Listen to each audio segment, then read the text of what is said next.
Pennsylvania. I'm here today because I found such a leader. Vice President Harris and her VP pick, Minnesota Governor Tim Walz, hit the road for the first time as the united face of the Democratic Party.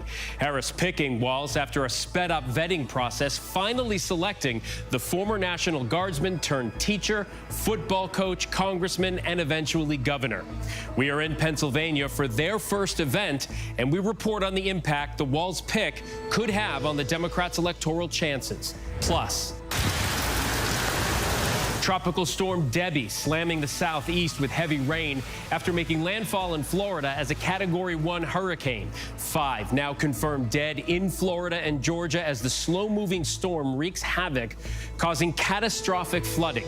We'll have all the developments from the ground, and it was upwards of $400 a week. I remember it essentially working out to net zero. For most voters, the economy ranks as the top issue driving their vote this presidential season. And for working families, childcare is one of the most expensive costs. Tonight, we report on the brewing childcare crisis and the ripple effect it will have on the economy for years to come. Good evening. I'm Phil Lipoff, in tonight for Linsey Davis. Vice President Harris has named her vice presidential running mate, Minnesota Governor Tim Walz. The pair just finishing their first joint appearance as the Democratic Party cemented the two as the party's official nominees. A raucous crowd greeting them in Philadelphia late today. Walz was born to a small town in rural Nebraska before moving to Minnesota. He served in the National Guard. He's been a teacher, a football coach, and a representative in a red district in farm country. The vice president introducing Governor Walz, saying, "Coach Walz and I may hail from different corners of this great country, but our values are the same." Walz talking about what he's learned living most of his life in Minnesota. In Minnesota, we respect our neighbors and their personal choices that they make. Even if we wouldn't make the same choice for ourselves, there's a golden rule. Mind your own damn business. Walz also calling on his new rival, J.D. Vance, to debate him. And ABC News has learned this is the first time he has ever used a teleprompter.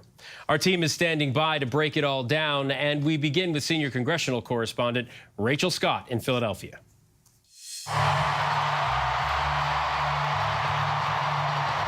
Tonight, Vice President Kamala Harris introducing her new running mate. Governor Tim Walz of the great state of Minnesota. Minnesota Governor Tim Walz joining Harris on stage in Philadelphia before a crowd of thousands, calling it the honor of a lifetime, saying he's all in. Supporters lining up hours before their first joint appearance.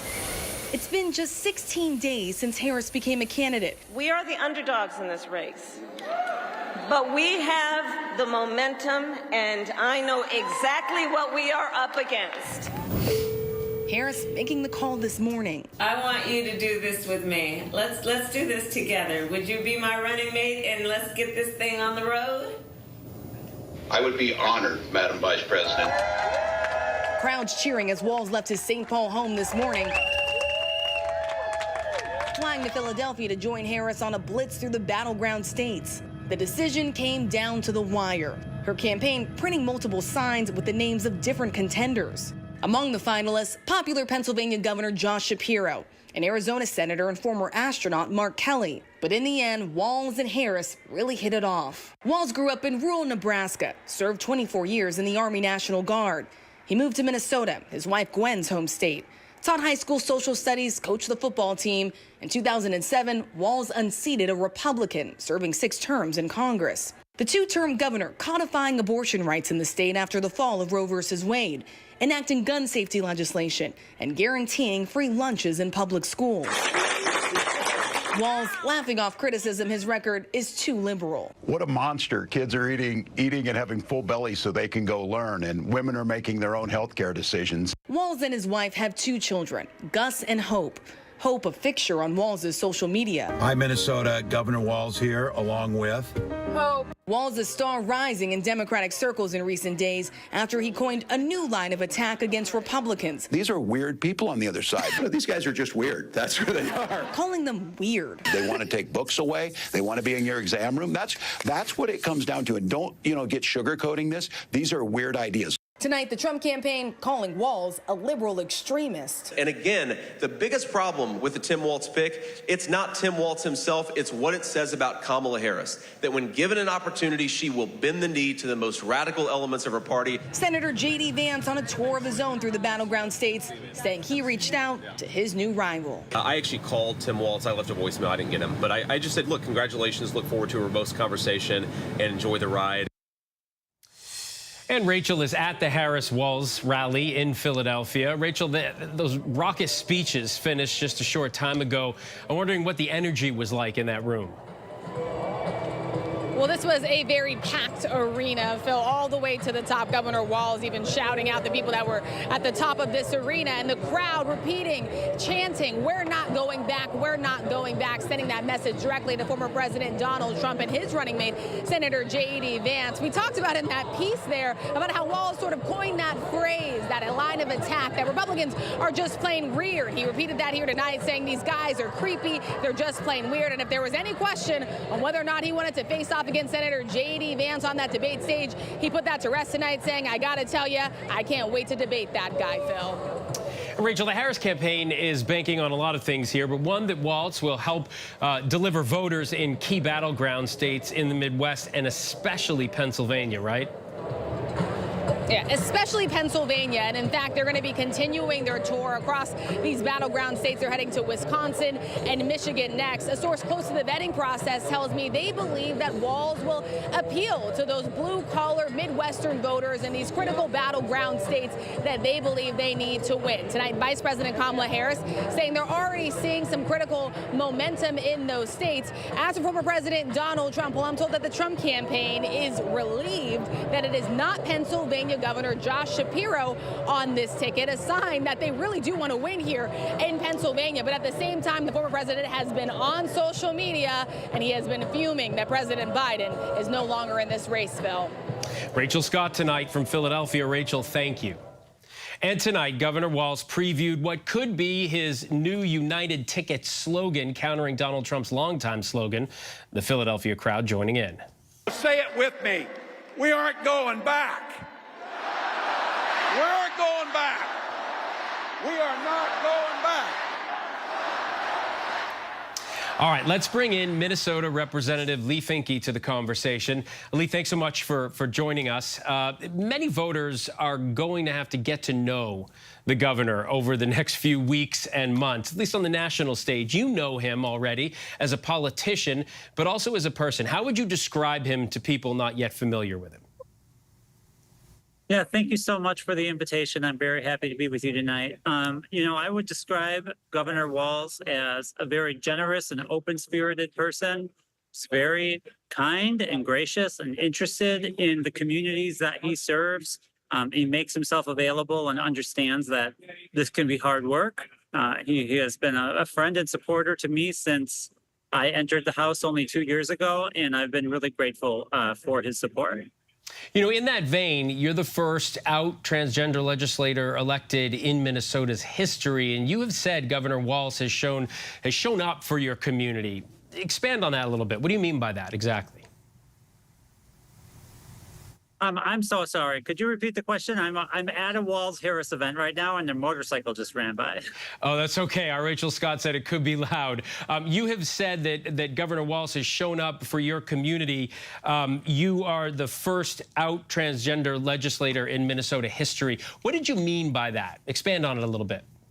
Yes, of course. Governor Walz has been supportive of the LGBTQ community since he was a high school teacher in West Mankato High School, where he was the GSA advisor while being the high school football coach. I think that says a lot about the kind of man he is. When we elected 11 new LGBTQ members to the House 2 years ago and created the Queer Caucus, and I started pushing the importance of the trans refuge bill that I carried, he was always right there. He understood that this is a way for us to help community members, to help people who are different. Governor Walz has said all along that he wants Minnesota to be the best place to raise a family. And he knows that means all families. And I think that says a lot about what he's trying to do and what he can bring to the ticket. I'm curious, what other initiatives have you worked on together that could be indicative of the kind of policies and perspective he would bring to the White House if he becomes vice president? Yeah, of course. I mean, we have done a lot to help families in Minnesota. We passed a very aggressive and powerful paid family medical leave law that will be the best in the nation. We have passed a bill to pay for school lunches and breakfasts for all students at every school across the state, knowing that hungry kids can't learn. We've done aggressive work on climate change in Minnesota. I personally am working on the emerald ash borer, which is a statewide tree problem. And that may sound like kind of a boring specific thing, but it's really important to be able to dig into the sort of local environmental, climate, and social issues that are facing Minnesotans. And his team has been a great partner along all of that work. All right, Minnesota Rep. Lee Finke, thank you so much for taking the time and giving us a little insight into Vice President Harris's new pick. We do appreciate your time.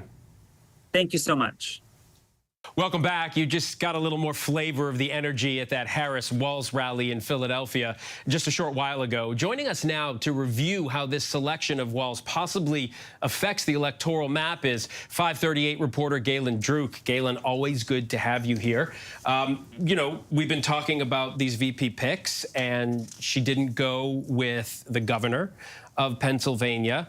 How important is that state? Because, I mean, it's you have to win it. Yeah, Harris didn't pick Shapiro, of course, but Pennsylvania is as close as it comes to a must-win state for both Trump and Harris. In fact, in this moment, it is probably the likeliest tipping point state in the 2024 election, meaning the state whose electors are likeliest to put the winning candidate over 270 in the Electoral College. To put this in some broader perspective, if Harris were to win Wisconsin and Michigan, then also Nevada and Arizona, but not win Pennsylvania, she's not wrapping up the race unless she wins either Georgia or North Carolina. It's a must-win state. So is there a path? I mean, there's a path, but it really starts to run through the South. So without Pennsylvania, Harris would have to overperform in the Sun Belt, similarly to how Biden did, but those states have shifted away from Democrats since. And so it seems like they are further out of reach today than those upper Midwestern Rust Belt states. So what does it look like right now, the Harris-Trump matchup, specifically in Pennsylvania? Yeah, so Harris-Trump right now, according to 538 averages in Pennsylvania, is Harris leading by about a percentage point. That matches about what the race looks like in Wisconsin. In Michigan, Harris leads by a little bit more, and nationally as well, she leads by more, like 2 percentage points. But I want to caution us here in that I don't have to tell you, this has been a month of some of the speediest news cycles we have seen. A month that feels like a year. Exactly. And so it's going to take some time. I would say maybe let's wait until after the convention, after Labor Day, for the sort of standing dynamics of the race to set in. And just clarify, just here at the end, because, when J.D. Vance was picked by former President Trump, Democrats jumped, all over him, and some people said they didn't know him. Same thing's happening now with Walz. But how important is a VP pick, if important at all? I mean, I know it's strategic sometimes for demographics and sometimes for, portions of the country that you need, but how is it in this particular race? It's a good question. And so as a starting point, according to recent Marist polling, 70% of Americans do not even know who Tim Walz is. And of the people who do know him well enough to form an opinion, 17% have a favorable view, about 12% have an unfavorable view. So net positive, but also widely unknown. And so Democrats and Republicans are both going to be working overtime right now to try to define him either positively or negatively. All right, 538 reporter Galen Druk, thanks so much, as always. And with us now is ABC News contributor and former senator from the great state of North Dakota, Heidi Heitkamp. Heidi, thanks so much for taking the time. Look, you understand rural politics, being from North Dakota, and Tim Walz himself is from rural Nebraska. Harris has a more urban and urbane panache, if you will, about her. So how important will it be for Walz to be able to speak to rural America? I think it's absolutely essential. When you look at the tight margins that you've been talking about in previous elections, you look at 2016, and you look at even 2020, and those few rural voters that you can pick up per precinct, they make all the difference. And to me, for years now, the opposition has said that the Democratic Party doesn't look like America. They've ignored the middle of the country. This guy is straight out of central casting, and very authentically so, because he's from rural America. He knows rural America. He can speak. He can get in a duck hunting boat. I mean, he is somebody who comes from rural America, understands the challenges, and that won't escape rural America's notice. Governor Shapiro, had he been selected, would have been expected to carry that important state of Pennsylvania for the Democrats. I'm wondering how you think Walz himself will do in that state, as we just heard Galen talk about how important that state is in this particular election. You know, I think that he's going to do really well in Western Pennsylvania, really well in the Upper Peninsula of Michigan. They know him in Wisconsin. And I expect that Governor Shapiro will be working as hard as he would have worked had he been vice president to deliver Pennsylvania for the Harris-Walz ticket. And so, I mean, I think sometimes we tend to exaggerate the pull that somebody from that state might have. So to me, it's more about presenting good ideas that will drive more people to the polls who will vote for the Democratic ticket. Well, that's a good point. And when we're talking about polls and who will be voting for who, former President Trump said last week that VP picks don't make a difference in the overall race. I'm wondering, first, do you agree? And do you think voters will be comparing and contrasting Vance and Walz before casting their vote? I think VP picks get a lot of attention out of the box and then fade into the background. I always say the VP is like your offensive line, but your quarterback is the presidential candidate, and that person has to deliver, and that's going to be the focus of the campaign. But when you're talking to voters who feel like they've been left behind, like rural voters have, and you nominate somebody who looks like your high school teacher, who coached football, who served in the National Guard, that sends a message that we're going to listen to you.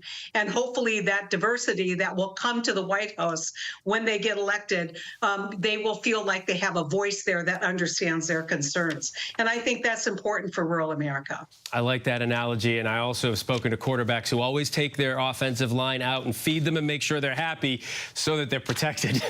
Going with that analogy. Former Senator Heidi Heitkamp, always appreciate your insight. Always a pleasure to talk to you. Thanks. You bet. There is so much more to get to here on Prime. The wrath of Tropical Storm Debby. More than a foot of rain in parts of Florida, Georgia, and the Carolinas, where the path is now headed. But next, Mr. 305 is making a new mark in his home state, the football stadium, that will soon bear the name of Cuban-American rapper and producer extraordinaire, Pitbull. What is aloha?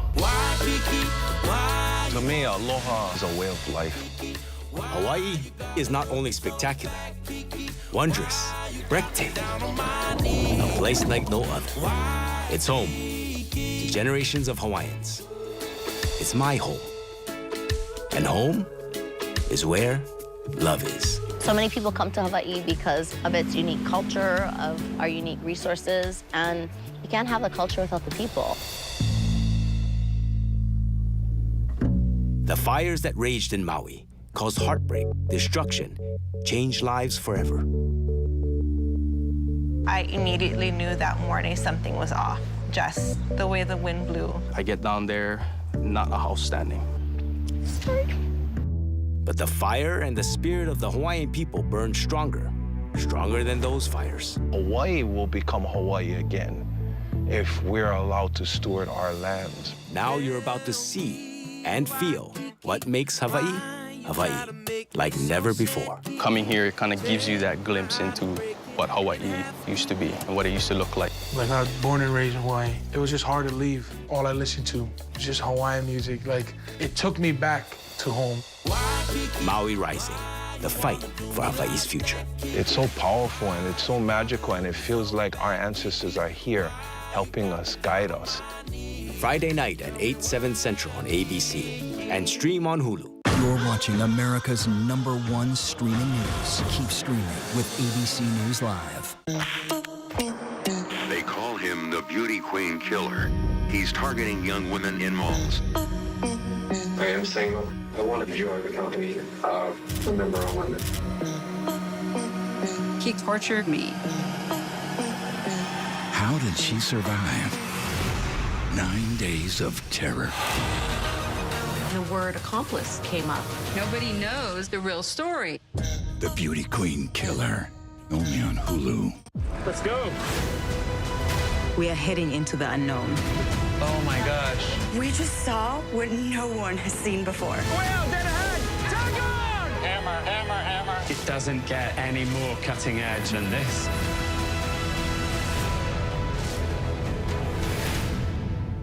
I heard my grandmother scream. The murders of a husband and wife found dead inside their home. Brandon is the last person to see his parents. There were wild revelations. Brandon's secret life. They were saying he was a murderer, and there was just no possible way. Brandon was up there. He could have gotten this gun. Who's wrong? Somebody's wrong. Now, the powerful prison interview. Why should we believe you? 2020, Friday night at 9, 8 Central on ABC. Welcome back. Tonight, we are tracking that life-threatening flood risk and a tornado watch in the south. Tropical storm Debby dropping relentless rain from Georgia to North Carolina. Flash flood alerts stretching all across several states. Potential historic flooding in some areas for the next several days. The rain expected to keep falling through Thursday. Chief Meteorologist Ginger Z is tracking it all, but we are going to begin with ABC's Victor Akendo in South Carolina. Tonight, flash floods swamping the low country. Debby sitting over the southeast, unleashing a relentless torrent of rain on the Carolina coast. In downtown Charleston, over 8 inches of rain already, overtaking streets and businesses, pumps struggling to keep up. Debby's winds howling overnight, a reported tornado damaging homes in Edisto Beach. A confirmed tornado touching down just north of Charleston. Here in Moncks Corner, South Carolina, this Arby's was destroyed. All the furniture that was inside, tables, chairs, blown out. There is shattered glass everywhere. And that is the air conditioning unit. It was up on the roof. Now it's in the middle of the parking lot. In Savannah, Shakina Conyers and her 4 children are okay after this massive tree crushed their home. I don't want to start crying. First, my kids is my everything. And as a single mama, it's hard, you know, raising 4 kids on your own. Georgia's governor warning residents it's not over yet. Do not let this storm lull you to sleep. Debby surged ashore early Monday in Florida's Big Bend, packing 80-mile-an-hour winds.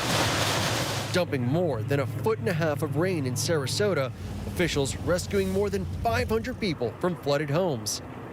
And tonight, many neighborhoods across the storm zone remain underwater, and you can see it's filthy. State officials warning the flooding could last for weeks. And Victor joins us now from South Carolina. Victor, we can see some flooding still behind you, but it's pretty much drying out now. In some spots, Phil, thankfully we are getting a little bit of a break right now from the rain here in Charleston, and that is allowing the pumps, the drains to do their job. But as you can see, some streets here are still underwater. Tonight, South Carolina's governor saying that 100 National Guardsmen and women are ready to go. More will likely be called up with this rain expected to last for the next several days. Phil? Yeah, not something easy to recover from. Victor, thank you. Yeah, and that slow-moving storm is expected to dump up to 25 inches of rain in some areas. So let's get straight to ABC Chief Meteorologist Ginger Z in Myrtle Beach. Ginger, time this all out for us. Well, Phil, we've been warning about this near stop that Debby's going to do, and it's just been hanging out around Savannah throughout the day. It's only moving east-northeast at 3 miles per hour. So the crawl has started. It will creep and crawl, and you see the tornado watch that's still up until 1 a.m. up to Morehead City. We'll also see it go back over the ocean very slowly tomorrow, and when it does that, it'll eat up that warmth of the Atlantic, and it will fuel it, strengthen it, and it could make a second landfall sometime late Wednesday or early Thursday. That second landfall, though, pulls water onto the beach, still a surge watch, but you also have the super heavy rains, Charlotte back through western South Carolina. Remember, there are hills there, and so that could be an issue. Go up through Virginia, and Washington, D.C. by Thursday night is getting into this heavy rain. Also wanted to say, after the timing, it takes 3 days for all of this to add up, and we still think that some places could see more than 2 feet of rain locally. Raleigh is in that rare high risk of flash flooding. There you see how the track picks it up by Friday morning. It's in northern Virginia, and then the trough kicks it out through the northeast. And speaking of the northeast, from Ohio through Pennsylvania, New Jersey, a severe thunderstorm watch tonight. We've seen many tornado warnings and flash flooding on Long Island, and then that flood watch up into Connecticut. Phil? All right, Ginger, thank you. Tonight, those severe storms along the East Coast wreaking havoc on airlines, too. Thousands of flights canceled or delayed today alone. At least 5 airports issuing ground stops. ABC's Trevor Alt is at Newark International Airport. Trevor. Well, Phil, this is now day 3 of relentless disruptions. Just since Sunday across the country, we have had more than 30,000 delays and cancellations. It's a massive number. I mean, just on the cancellations, we had 2,400 on Sunday. We had 1,800 yesterday. And so far today, 1,300 and counting. And that number is going to keep rising because this is not just Debby causing issues. We've also had persistent thunderstorms in the Midwest and especially in the Northeast. In that region just today, we saw ground stops from major airports in Washington, D.C. up to Baltimore to Philadelphia, New York City, and all the way up to Boston, too. And New York City in particular, those 3 major airports here have been hit the hardest of anywhere in the country. And it's possible we're going to see even more ground stops through the evening, Phil. All right, Trevor Alt from Newark, New Jersey tonight. Trevor, thank you. And tonight, the Justice Department says a suspect has been arrested linked to an alleged Iranian plot to assassinate government officials here in the U.S. And sources tell ABC News Donald Trump was among the potential targets. The suspect, a Pakistani national, stands accused of trying to recruit hitmen. He was arrested the day before the shooting at Trump's rally. Here's ABC's Aaron Katersky. Tonight, a Pakistani man with alleged ties to Iran is in federal custody, charged with plotting to assassinate U.S. officials from both political parties, including, sources say, former President Trump. Prosecutors say Asif Merchant had just spent time in Iran before he flew to the U.S. in April. In June of this year, the defendant met with several individuals in New York who he thought were hitmen, but who were in fact undercover law enforcement officers. Agents following Merchant from Texas to New York. Court records include this image of Merchant allegedly gaming out the assassination plot on a napkin, and this image of the code words prosecutors say Merchant used to describe the scheme. Sources tell ABC News no final target had been decided by the time Merchant was arrested as he prepared to leave the country July 12th, 1 day before a gunman opened fire on Trump at a rally in Butler, Pennsylvania.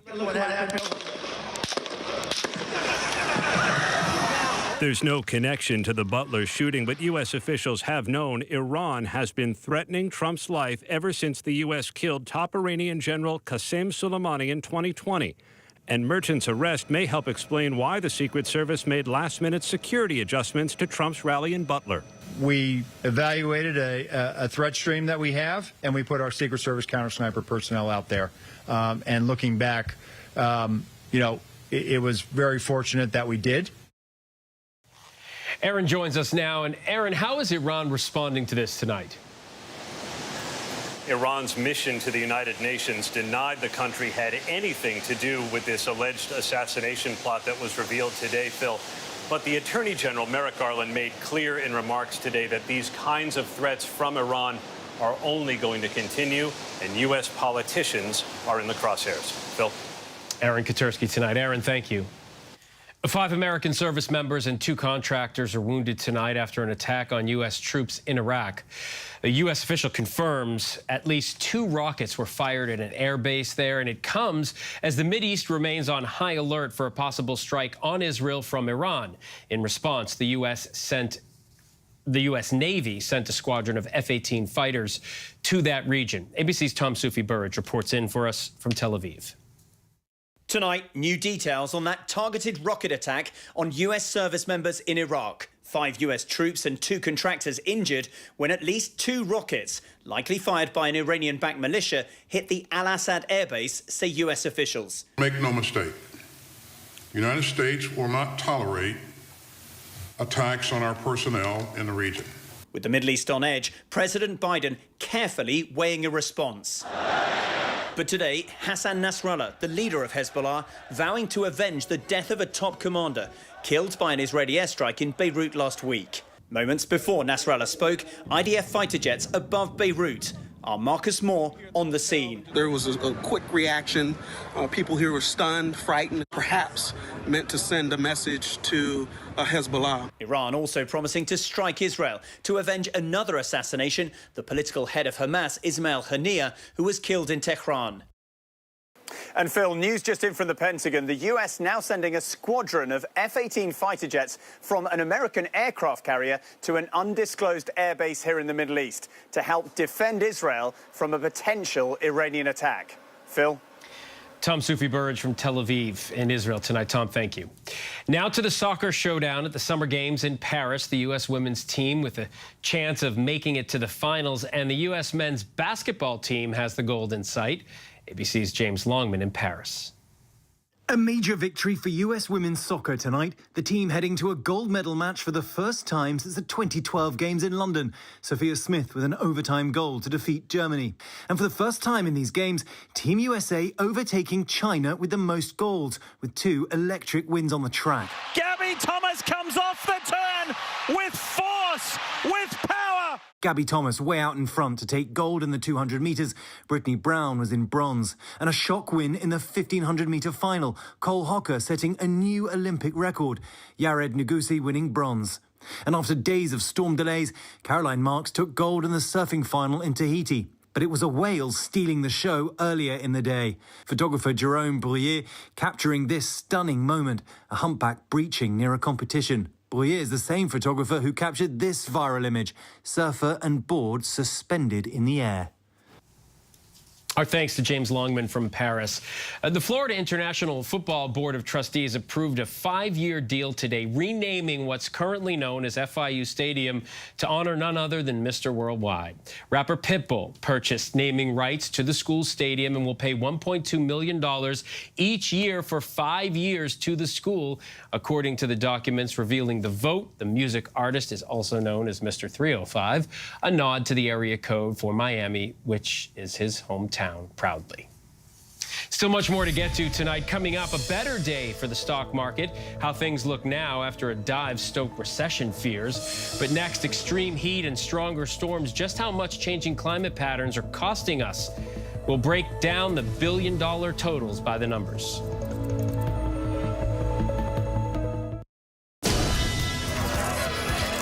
If you were coming of age in the 1980s, the Brat Pack was near the center of your cultural awareness.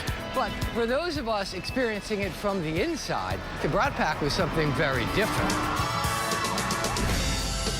On June 10th, 1985, New York Magazine published Hollywood's Brat Pack.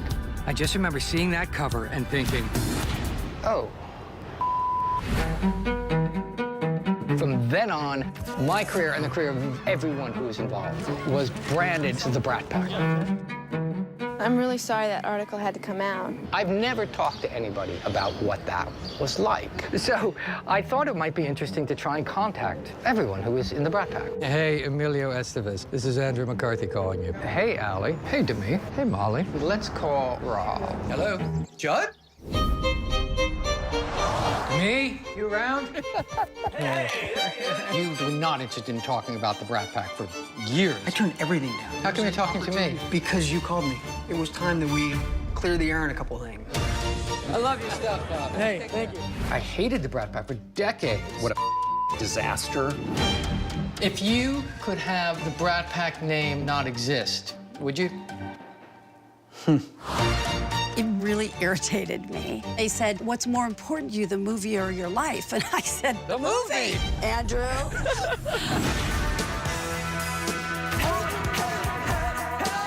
Have you talked to the others? The others, like, again, it feels like a cult or something. Yeah.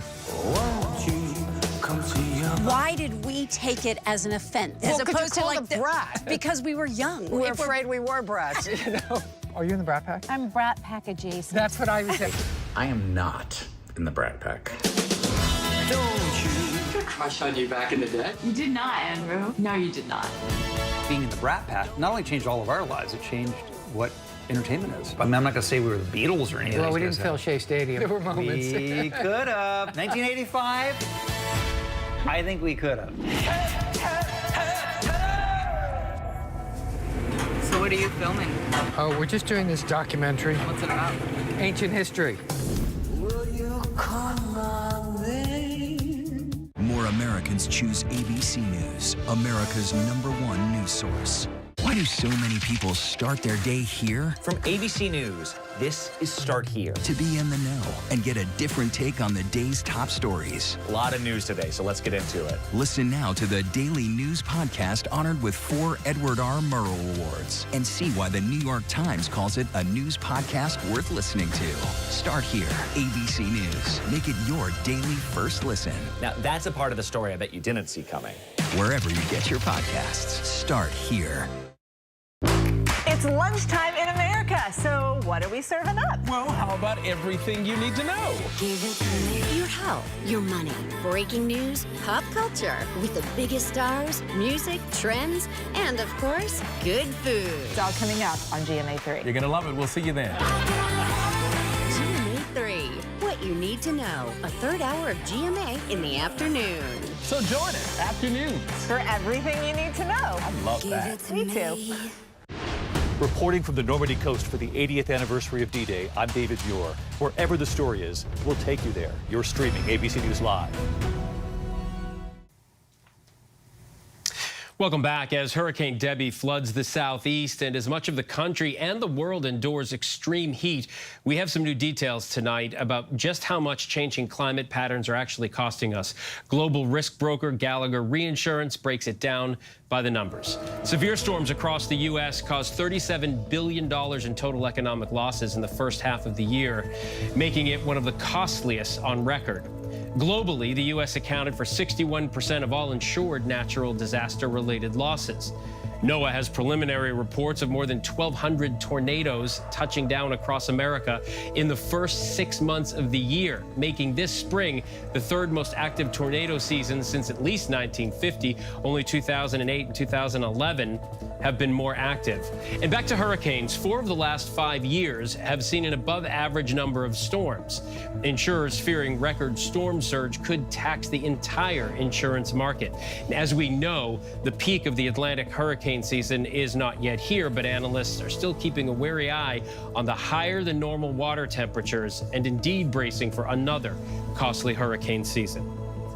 There is much more ahead tonight on Prime, including our sit-down with the 2 leading stars of one of the hottest shows returning to the screen when HBO's Industry comes back. But up next, the childcare crisis that's causing financial anxiety for millions across the country and could be one of the top issues to decide the election come November.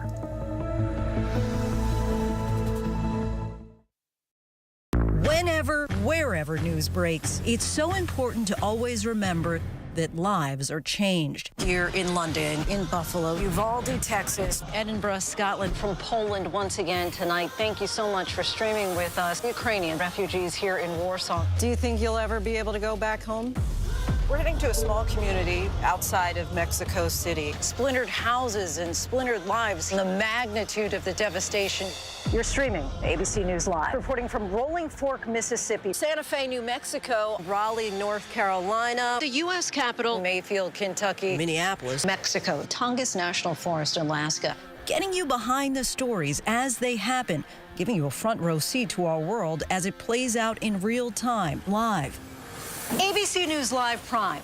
We'll take you there. Stream ABC News Live weeknights, America's most honored streaming news program, only on ABC News Live. Streaming free right now wherever you stream your news. Hey, good morning, America.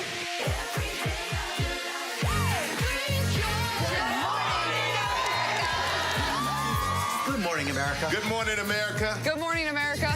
Money. Are you ready? They are ready. Covering the biggest best events in the country right now. There's a lot going on here. It's always a good time. That's what the show's about. That's good. Really good. Very good. Coming in hot. Jimmy coming in hot. It's far from elementary. Good morning, America. I'm not going to try to strut like Michael or anything. I have known George a long, long time. Have you ever gotten him to dance? Look at that face. You don't just see it, you feel it. I'm in. I'm in. I'm in too. I'll be there. I am here and so happy. I'm in. I'm in too. I'm in. That tells you something when Snoop Dogg's in. Michael, George, Lara, Ginger. What does it take to be the most watched newscast in America? An operation to capture ISIS fighters. Is this our Combat Operations Center? We're approaching the gate now. Militants came in from 4 or 5 different directions. Operational nuclear reactor. So you have a couple loaded and ready to go. The house is destroyed, but the flag, there's not a tear in it. Not a tear in it. How important is this label right here, Made in the USA? Look at your smile. You're proud of this. I love this. Great work. Hi. Where are you? Where are you? Appreciate you. Thank you, David. Good to meet you. Ismail? David. David. Yes, yes.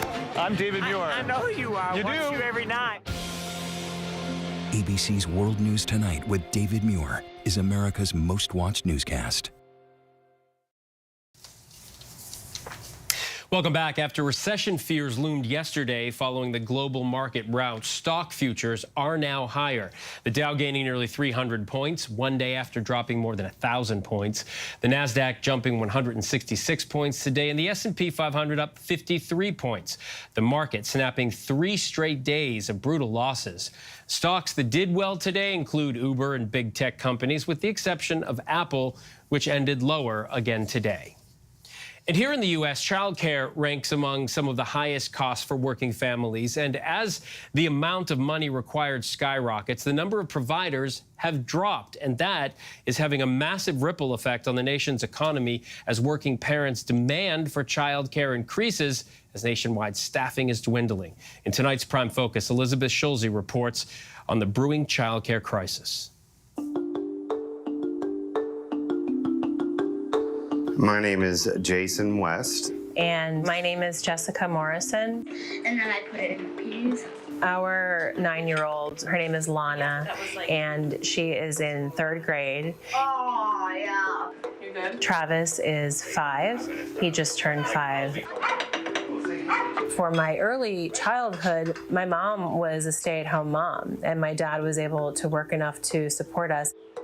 My father passed away when I was young, so my mother raised 4 children by herself. So in a lot of ways, childcare has been an issue since I myself was a child. As November's presidential election nears, Americans continue to grapple with inflation, a top concern for many voters. Brutal 3.4 annual rate. And where prices are notably high is in childcare. On average, families in the U.S. spend more than $11,000 on childcare per year. And families with 2 children spend more on childcare than they do on housing, college tuition, or transportation.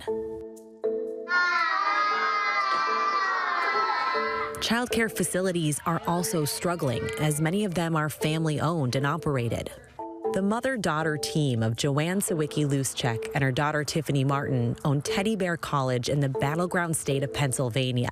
I know that you can hear a mother-daughter dynamic working together every day, but working together, we don't have a lot of conflicts. We really get along well. It's like taking your daughter to work every day. The fact that she wanted to take over the business and that she had the same passion is the most rewarding, and that she was able to take it to the next level to meet the needs and standards of today, which is so hard and challenging. The challenges with running a facility are abundant, starting with paying workers a livable wage. Finding people that want to work in this industry, knowing it's not the highest paying job, is a challenge. And so that's the hardest part with keeping quality staff, is that the pay isn't available for them. While pay has increased for workers recently, the average hourly wage is still just under $15 an hour, or about $30,000 per year. What the tuition brings in is what we have to pay. So if we raise tuition, we can give raises out. Well, there's a limit to that.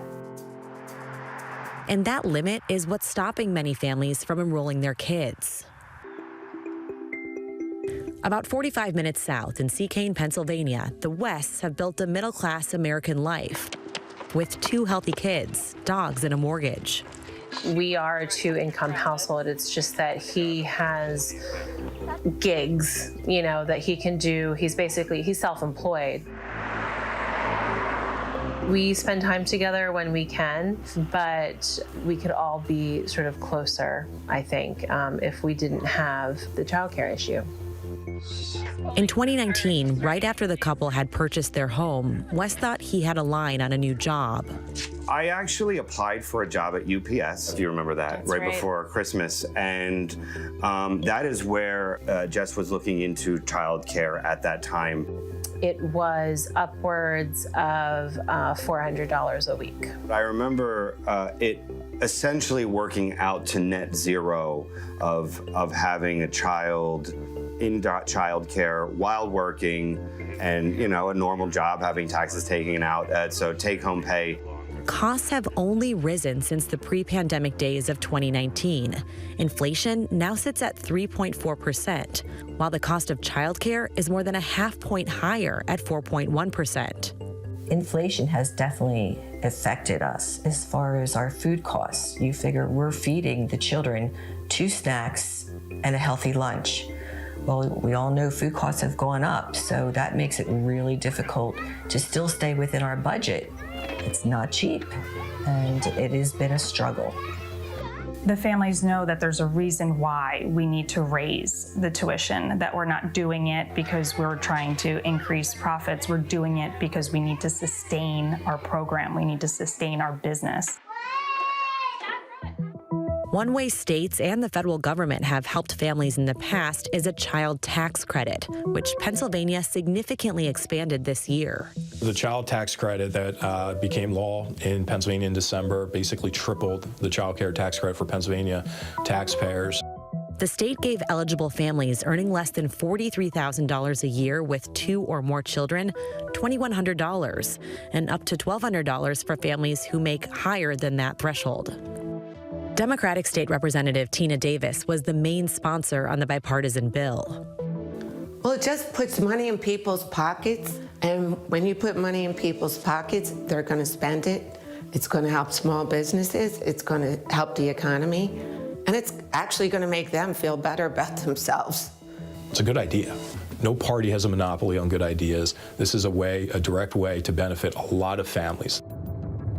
They have expanded the child care tax credit. So that has helped families, but I feel like it doesn't answer the child care centers' issues. These issues aren't exclusive to Pennsylvania. It's a nationwide problem. And for former President Donald Trump, he's so far steered clear of child care on the campaign trail. But in 2018, the Tax Cuts and Jobs Act doubled the child tax credit per child. We nearly doubled the standard deduction and did double the child tax credit. Pennsylvania, a state likely to be crucial in November's election, saw both parties work together to help families with young children. Can that progress continue nationally? It may depend on who becomes the next president. Both sides should be considering childcare and the childcare costs and the families that it's impacting. Our thanks to Elizabeth Schulze for that.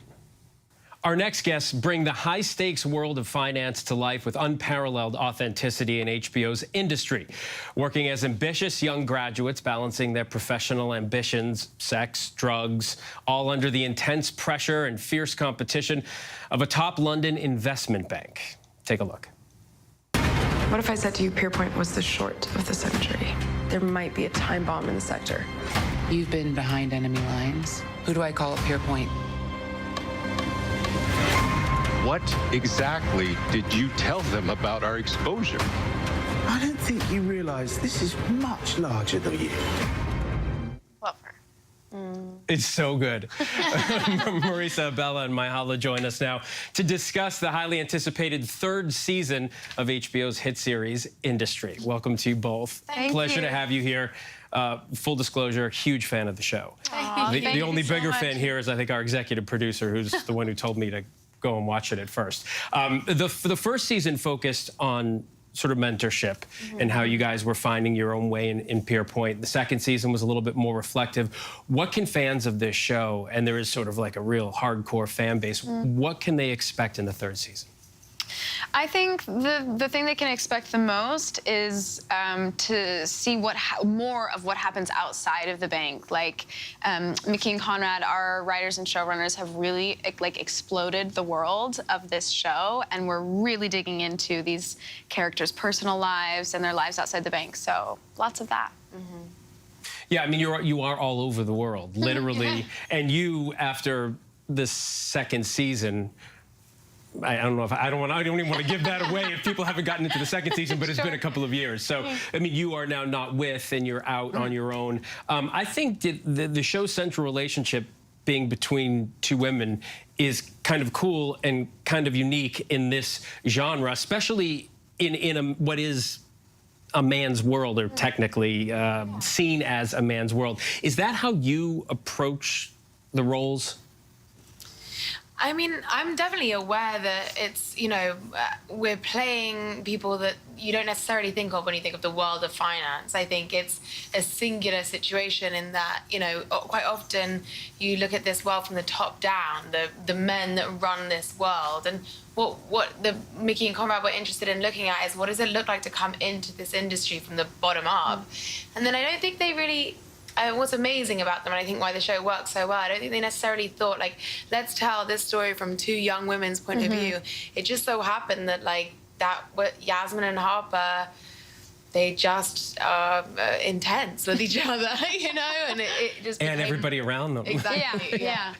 Myhala, I want to ask you this because a lot of your scenes, at least up until the third season, were with this character, Eric.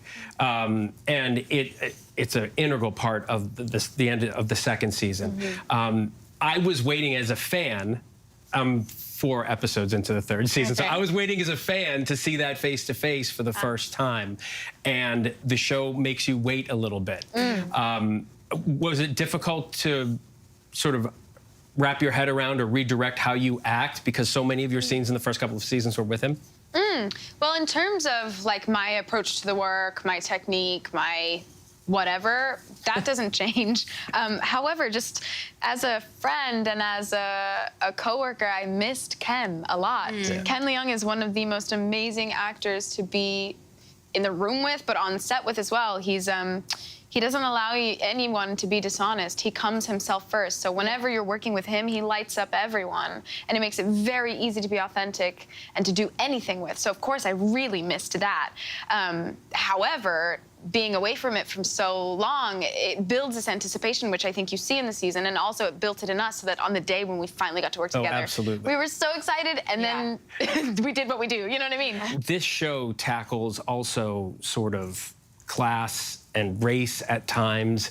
How much of that did you bring to the show? I mean, just looking at the script and the characters, where they're from very different backgrounds, but yet sort of playing in the same field in this investment bank, and in an intense way. In other words, raised in 2 different areas, but like as cutthroat as the next person. I think it's a misconception that definitely I became educated on, that the world of finance is multicultural and very diverse.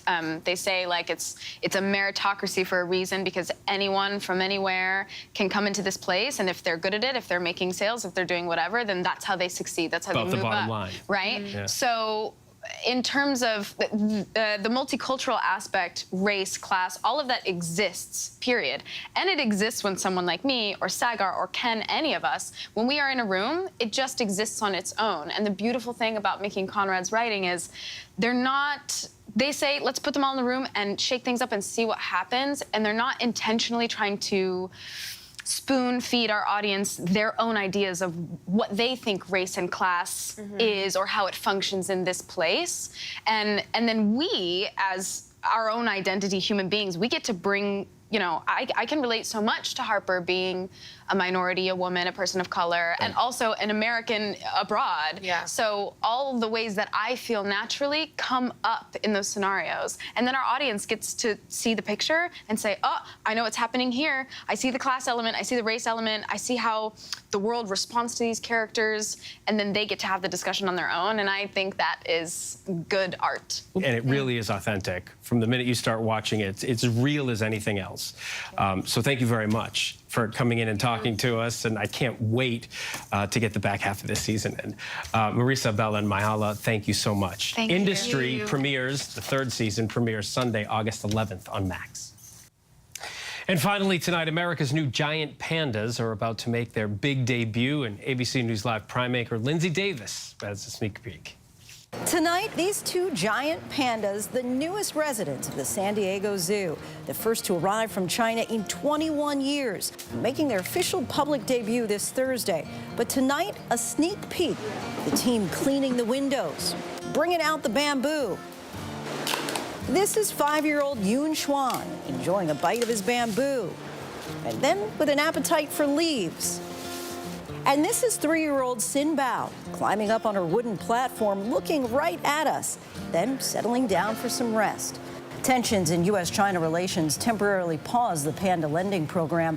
Tonight, the so-called panda diplomacy has resumed and is being celebrated in both countries. Welcome to the San Diego Zoo. Dr. Megan Owen, Vice President of Conservation Science at the San Diego Zoo Wildlife Alliance, is proud to have pandas back at the zoo. It's very important to have the giant pandas here. Each guest that comes through our gates has an opportunity to experience wildlife in an up-close and personal way, which we feel builds empathy for wildlife and a connection to the natural world. These bears are here for a very important conservation reason. Paul Barabalt, president of the San Diego Zoo Wildlife Alliance, shares the importance of their conservation effort. We get to work with wildlife here to protect their brothers in the field. One of the things that we do here with the giant panda is we focus on making sure that these two bears are contributing to the future of their species. And being adorable is just the bonus. That's our show for this hour. I'm Phil Lipoff. Stay with ABC News Live for more context and analysis of the day's top stories. Thanks for streaming with us.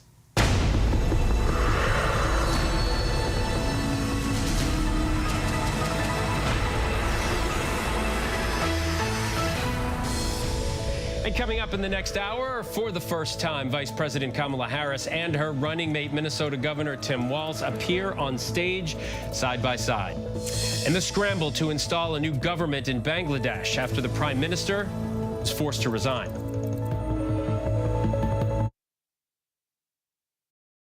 There was a specific moment during our wedding. I looked at Jason, I looked at my children, and I realized this was real. And that was my husband, and this was our family. We live in a very beautiful place, and sometimes the beauty masks what really is going on. Jason seemed happy. We all just thought the world of him. This is her knight in shining armor. Everything felt right. All of a sudden, I found this hidden folder. I opened it, and I don't think I can say it. I'm sorry. I just need a break. She put her hand to her mouth and gasped. It's shocking, gut-wrenching. I realized that my life will never be the same. Jason would kill me before he would let me tell anyone this part of him. He is in so much freaking trouble. My stomach just dropped. I remember just feeling like, what the hell? That was my dad. It did not feel real. It felt so shocking. Like, what is going on? Never in a million years did I ever think Jason capable of something so horrific. What did I miss? That's when that fire inside of me shifted to like a flame. I was like, it's on. I lured Jason to a public place. The whole police squad pulls up. I hear the most awful sound, like blood curdling out of this world scream. And I realized it was coming out of me.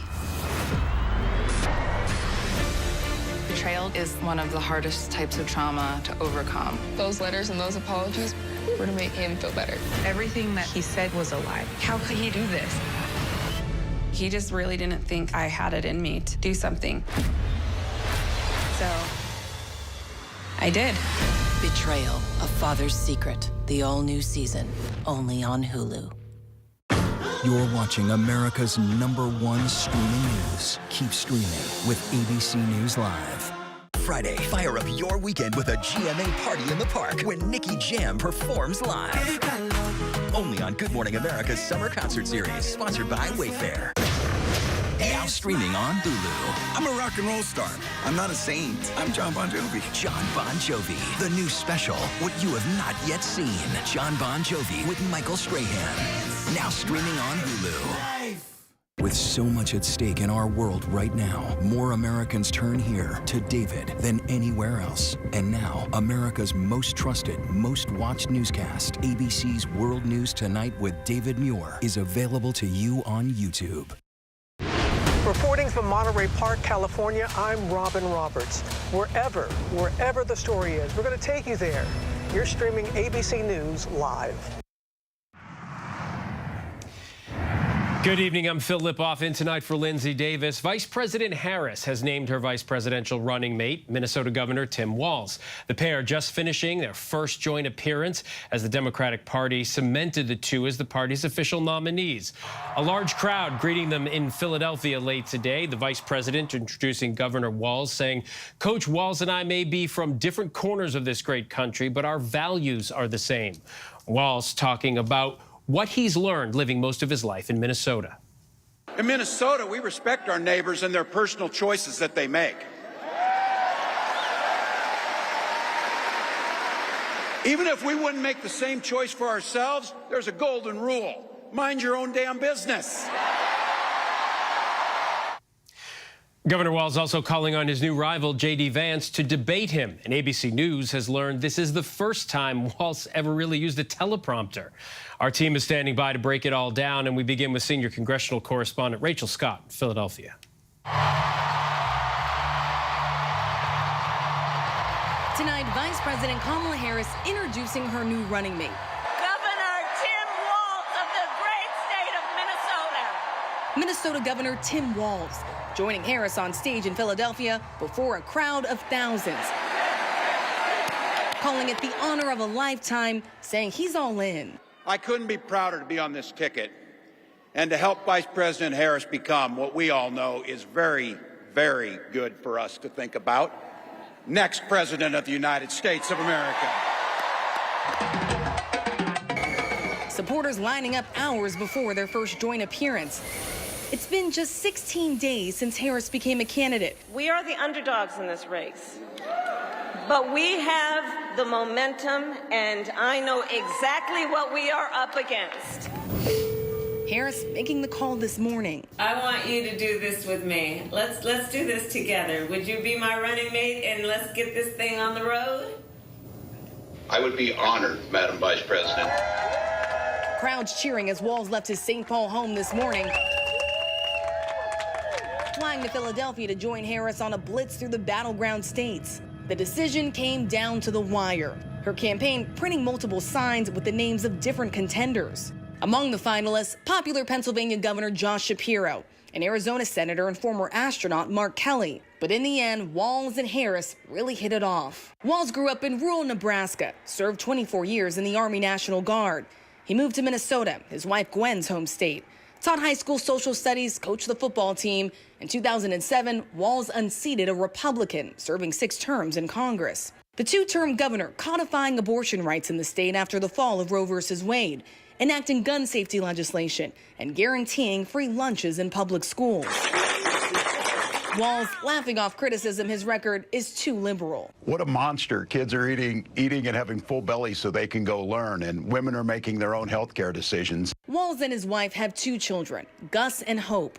Hope, a fixture on Walz's social media. Hi, Minnesota. Governor Walz here, along with Hope. Walz's star rising in Democratic circles in recent days after he coined a new line of attack against Republicans. These are weird people on the other side. These guys are just weird. That's who they are. Calling them weird. They want to take books away. They want to be in your exam room. That's what it comes down to. And don't, get sugarcoating this. These are weird ideas. Tonight, the Trump campaign calling Walz a liberal extremist. And again, the biggest problem with the Tim Walz pick, it's not Tim Walz himself, it's what it says about Kamala Harris. That when given an opportunity, she will bend the knee to the most radical elements of her party. Senator J.D. Vance on a tour of his own through the battleground states, saying he reached out to his new rival. I actually called Tim Walz. I left a voicemail. I didn't get him. But I just said, look, congratulations. Look forward to a robust conversation and enjoy the ride. Our thanks to Rachel Scott. And tonight, Governor Walz previewed what could be his new presidential ticket slogan with the Philadelphia crowd joining in. Say it with me. We aren't going back. We aren't going back. We are not going back.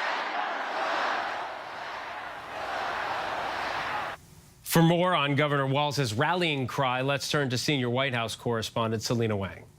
Phil, this was an energized and fired up crowd tonight. This was the biggest rally of the Harris campaign. I'm told that more than 14,000 people showed up. This was a chance for Vice President Harris to introduce Governor Walz to the country. Many Americans don't know very much about Governor Walz, and he used this as a chance to talk about his deep rural backstory, how he grew up on a farm in a town of just a few hundred people. Then he became a high school teacher. He was a high school football coach, a military veteran. He served in Congress for many years, the governor of Minnesota. He spoke about how all of those experiences brought him to try and push for inclusivity and unity. This was a positive message that he put forward along with Vice President Harris, who explained that they may have very different backstories, but they share the same values. They both pushed a message of fighting for the middle class. And then Governor Walz, he went on to attack Donald Trump and his running mate, J.D. Vance. He had a signature line where he called J.D. Vance, quote, weird and creepy, and he said he was ready to debate J.D. Vance. Then he said that Donald Trump is too busy servicing himself to serve the American people.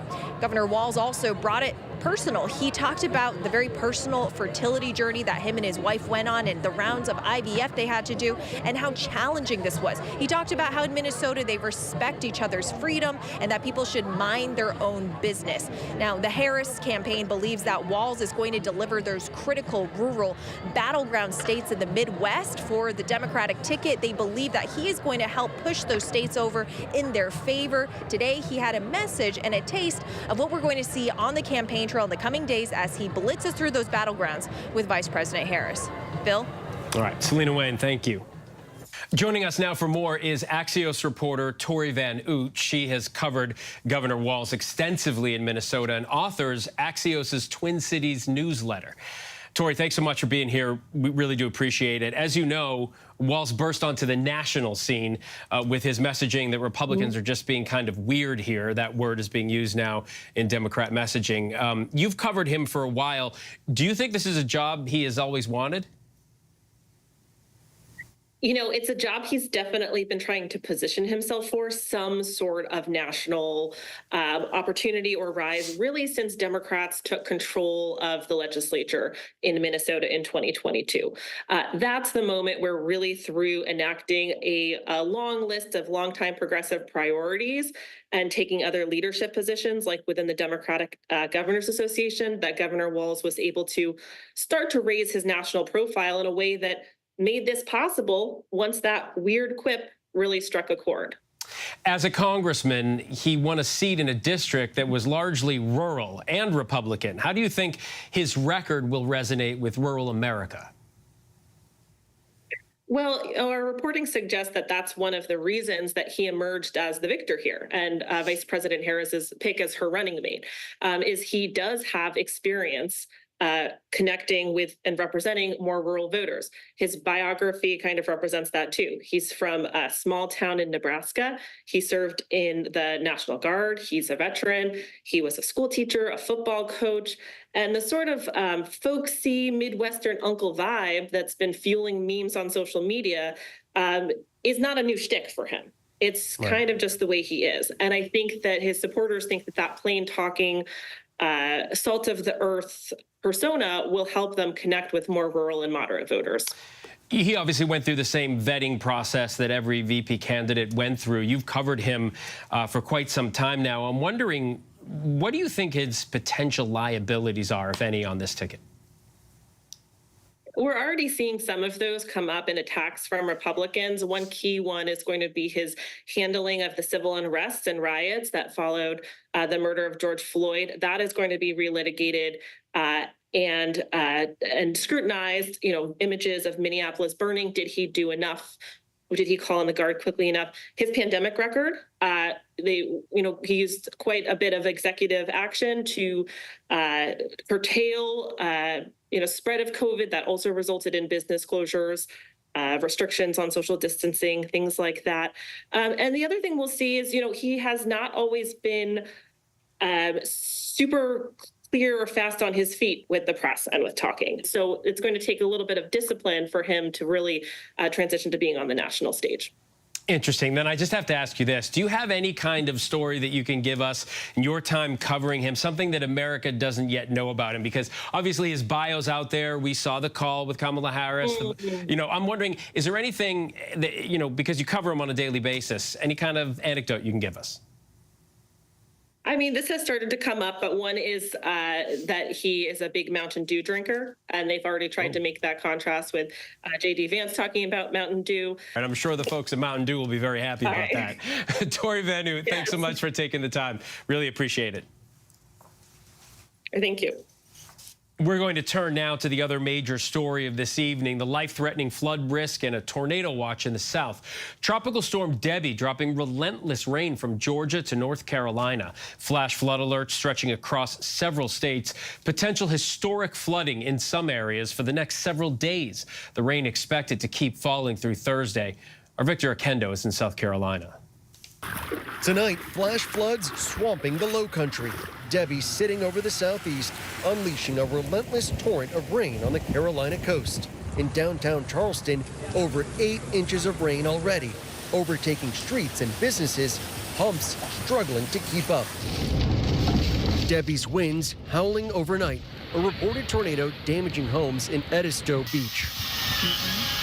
A confirmed tornado touching down just north of Charleston. Here in Moncks Corner, South Carolina, this Arby's was destroyed. All the furniture that was inside, tables, chairs, blown out. There is shattered glass everywhere. And that is the air conditioning unit. It was up on the roof. Now it's in the middle of the parking lot. In Savannah, Shakina Conyers and her 4 children are okay after this massive tree crushed their home. I don't want to start crying. First, my kids is my everything. And as a single mama, it's hard, raising 4 kids on your own. Georgia's governor warning residents it's not over yet. Do not let this storm lull you to sleep. Debby surged ashore early Monday in Florida's Big Bend, packing 80-mile-an-hour winds. Dumping more than 1.5 feet of rain in Sarasota, officials rescuing more than 500 people from flooded homes. And tonight, many neighborhoods across the storm zone remain underwater, and you can see it's filthy. State officials warning the flooding could last for weeks. Our thanks to Victor Akendo. Tonight, the Justice Department has revealed a suspect has been arrested linked to an alleged Iranian plot to assassinate government officials here in the U.S. Sources tell ABC News Donald Trump was among the potential targets. The suspect, a Pakistani national, stands accused of trying to recruit hitmen. He was arrested the day before the shooting at Trump's rally. Here's ABC's Aaron Katursky. Tonight, a Pakistani man with alleged ties to Iran is in federal custody, charged with plotting to assassinate U.S. officials from both political parties, including, sources say, former President Trump. Prosecutors say Asif Merchant had just spent time in Iran before he flew to the U.S. in April. In June of this year, the defendant met with several individuals in New York who he thought were hitmen, but who were in fact undercover law enforcement officers. Agents following Merchant from Texas to New York. Court records include this image of Merchant allegedly gaming out the assassination plot on a napkin, and this image of the code words prosecutors say Merchant used to describe the scheme. Sources tell ABC News no final target had been decided by the time Merchant was arrested as he prepared to leave the country July 12th, one day before a gunman opened fire on Trump at a rally in Butler, Pennsylvania. There's no connection to the Butler shooting, but U.S. officials have known Iran has been threatening Trump's life ever since the U.S. killed top Iranian General Qasem Soleimani in 2020. And Merchant's arrest may help explain why the Secret Service made last-minute security adjustments to Trump's rally in Butler. We evaluated a threat stream that we have, and we put our Secret Service counter-sniper personnel out there. And looking back, it was very fortunate that we did. Our thanks to Aaron Katersky. 5 American service members and 2 contractors wounded after an attack on U.S. troops in Iraq. U.S. official confirming at least 2 rockets were fired at an air base there. And it comes as the Mideast remains on high alert. ABC's Tom Soufi-Burge reports in from Tel Aviv. Tonight, new details on that targeted rocket attack on U.S. service members in Iraq. 5 U.S. troops and 2 contractors injured when at least 2 rockets, likely fired by an Iranian-backed militia, hit the Al-Assad airbase, say U.S. officials. Make no mistake, the United States will not tolerate attacks on our personnel in the region. With the Middle East on edge, President Biden carefully weighing a response. But today, Hassan Nasrallah, the leader of Hezbollah, vowing to avenge the death of a top commander killed by an Israeli airstrike in Beirut last week. Moments before Nasrallah spoke, IDF fighter jets above Beirut. Our Marcus Moore on the scene. There was a quick reaction. People here were stunned, frightened, perhaps meant to send a message to Hezbollah. Iran also promising to strike Israel to avenge another assassination, the political head of Hamas, Ismail Haniyeh, who was killed in Tehran. Our thanks to Tom and Marcus. Still much more to get to tonight. Coming up, a sigh of relief, the stock market bounce back that happened today for Japan, and a whole lot more. Stay with us. What's good to watch, read? Where can I get a great deal on what I'm just dying to buy? Oh, it's all right here. GMA Life. Get the latest celebrity buzz, deals and steals, and the coolest lifestyle tips from GMA. I love that so much. Streaming weekends on ABC News Live. Hi, I'm Andy. And I'm Sabrina. And we're moms, juggling tons of stuff every day, like all you moms out there. And you know what we love? Really love? Pop culture. So listen now to our new podcast, Pop Culture Moms, wherever you get your podcasts. ABC News, honored for excellence with 40 Emmy nominations. Mornings, evenings, late night, weekends, streaming 24/7. 40 Emmy nominations. Thank you for making ABC News America's #1 news. Nightline, the stories that shape your world, that shape your life. Dramatic, stunning, empowering, jaw-dropping. The most powerful stories of our time. Nightline, on right after Kimmel and streaming on Hulu. I heard my grandmother scream. The murders of a husband and wife found dead inside their home. Brandon is the last person to see his parents. There were wild revelations. Brandon's secret life. They were saying he was a murderer and there was just no possible way. Brandon was up there. He could have gotten this gun. Who's wrong? Somebody's wrong. Now, the powerful prison interview. Why should we believe you? 2020, Friday night at 9/8 Central on ABC. First thing in the morning. There's a lot going on. We're still in a flash flood warning. To catch you up with what happened overnight. Police in riot gear arresting dozens of protesters. What's happening today? Escalating tensions in the Middle East. What people are talking about, the migrant crisis. Fast, straightforward. With some fun in between. Check out the Gator on the 17th hole. The buzzkill in baseball. First thing in the morning. America This Morning. America's #1 early morning news. On ABC News Live. Reporting from inside Buckingham Palace, I'm Maggie Rulli. Wherever the story is, we'll take you there. You're streaming ABC News Live. Welcome back. We are tracking several headlines around the world at this hour. In Bangladesh, the scramble to install a new government after the prime minister was forced to resign and flee the country amid deadly anti-government student protests.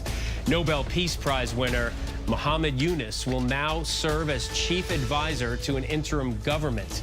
Protest leaders pushed for him to take charge of the administration, warning they would not allow a military-led government to take power.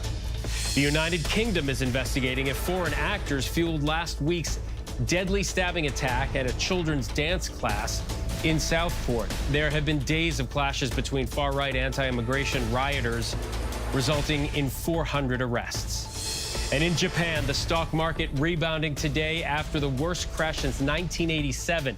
The Nikkei finished 10% higher Tuesday. Monday closed more than 12% down, triggering a global market rout. All markets began to recover today. On May 13th, 1985, the city of Philadelphia dropped a bomb on a residential neighborhood that housed a black-led civil liberties organization called MOVE. 11 people were killed, and that included 5 children.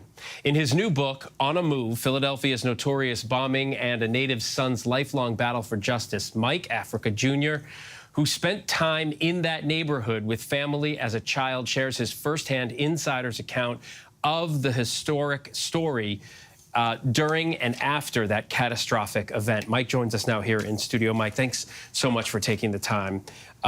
For those who don't know the history, what happened on that day? The city of Philadelphia dropped a bomb on MOVE. You know, it was a lead up. It was a culmination of a fight that had started 7 years earlier.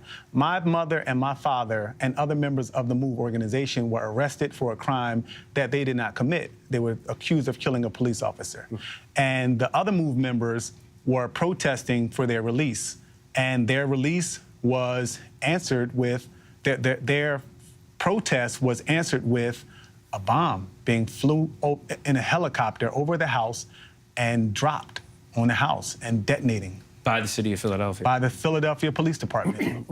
Explain to us what MOVE is for those who don't know the organization. The MOVE organization was created by my great uncle, John Africa. He started the organization, much like the reason Huey P. Newton and Bobby Seale started the Black Panther Party, you know, Dr. King, Malcolm X. They just wanted to do something about the injustices they were experiencing.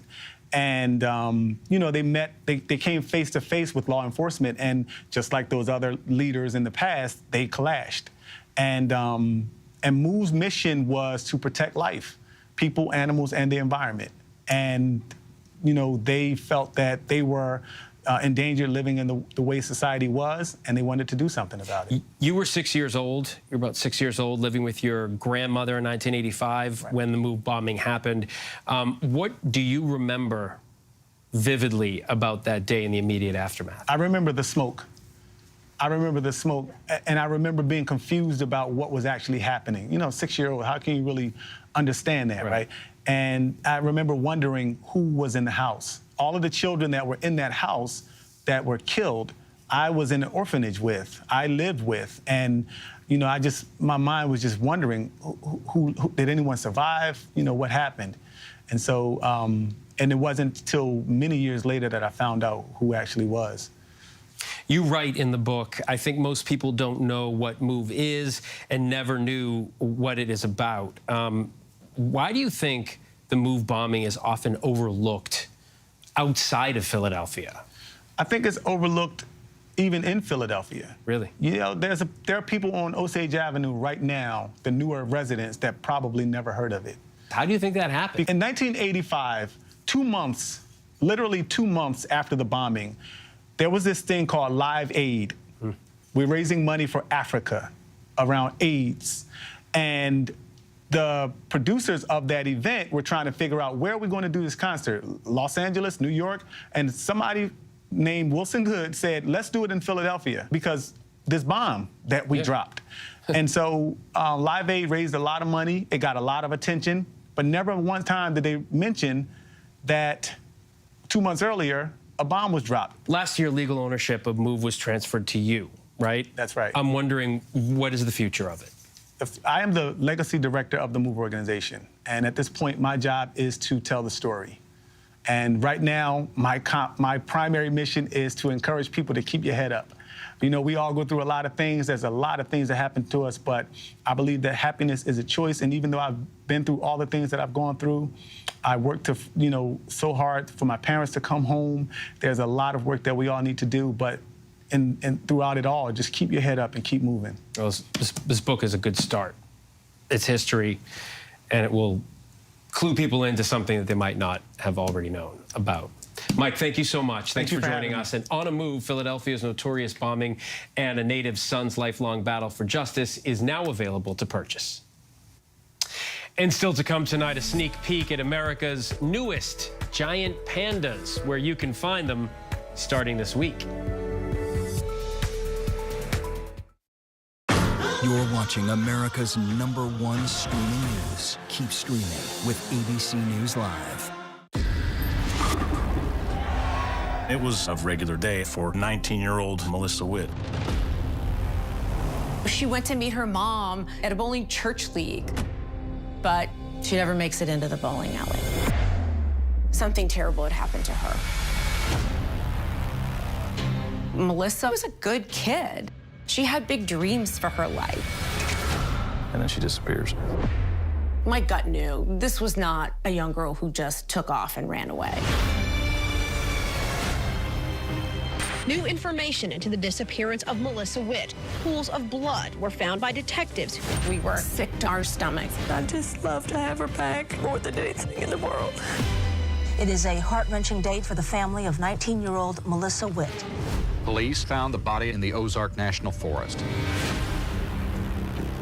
You had several suspects. All these kinds of leads. Who could have done this? You have a known serial killer in your area. Could he be involved? Find the evidence, find the DNA profile. We had to find that person. Time was of the essence. Every blood spot matters. Every piece of DNA matters. You're looking for that game-changing piece. We're actually finding key evidence that could have slipped through the cracks. One of our guys says, you're going to see this. There's another one. What could be underneath these headstones? Her last hours on this earth were probably the most horrific a person can experience. This beautiful young girl. Police will find out what happened. At wit's end, the hunt for a killer. Now streaming only on Hulu. Welcome back. America's new giant panda is about to make a pretty big debut, and we have a sneak peek. Here's ABC News Live Prime anchor Linsey Davis. Tonight, these two giant pandas, the newest residents of the San Diego Zoo, the first to arrive from China in 21 years, making their official public debut this Thursday. But tonight, a sneak peek. The team cleaning the windows, bringing out the bamboo. This is 5-year-old Yoon Schwan enjoying a bite of his bamboo, and then with an appetite for leaves. And this is 3-year-old Sin Bao climbing up on her wooden platform, looking right at us, then settling down for some rest. Tensions in U.S.-China relations temporarily paused the panda lending program. Tonight, the so-called panda diplomacy has resumed and is being celebrated in both countries. Welcome to the San Diego Zoo. Dr. Megan Owen, Vice President of Conservation Science at the San Diego Zoo Wildlife Alliance, is proud to have pandas back at the zoo. It's very important to have the giant pandas here. Each guest that comes through our gates has an opportunity to experience wildlife in an up-close and personal way, which we feel builds empathy for wildlife and a connection to the natural world. These bears are here for a very important conservation reason. Paul Barabalt, president of the San Diego Zoo Wildlife Alliance, shares the importance of their conservation effort. We get to work with wildlife here to protect their brothers in the field. One of the things that we do here with the giant panda is we focus on making sure that these two bears are contributing to the future of their species. And the cuteness factor is just off the charts. Our thanks to Linsey Davis for that. And that's our show for tonight. I'm Phil Lipoff. ABC News Live is here for you all night with the latest news, context, and analysis. You can always find us on Hulu, Roku, Pluto TV, the ABC News app, and of course, abcnews.com. Good night.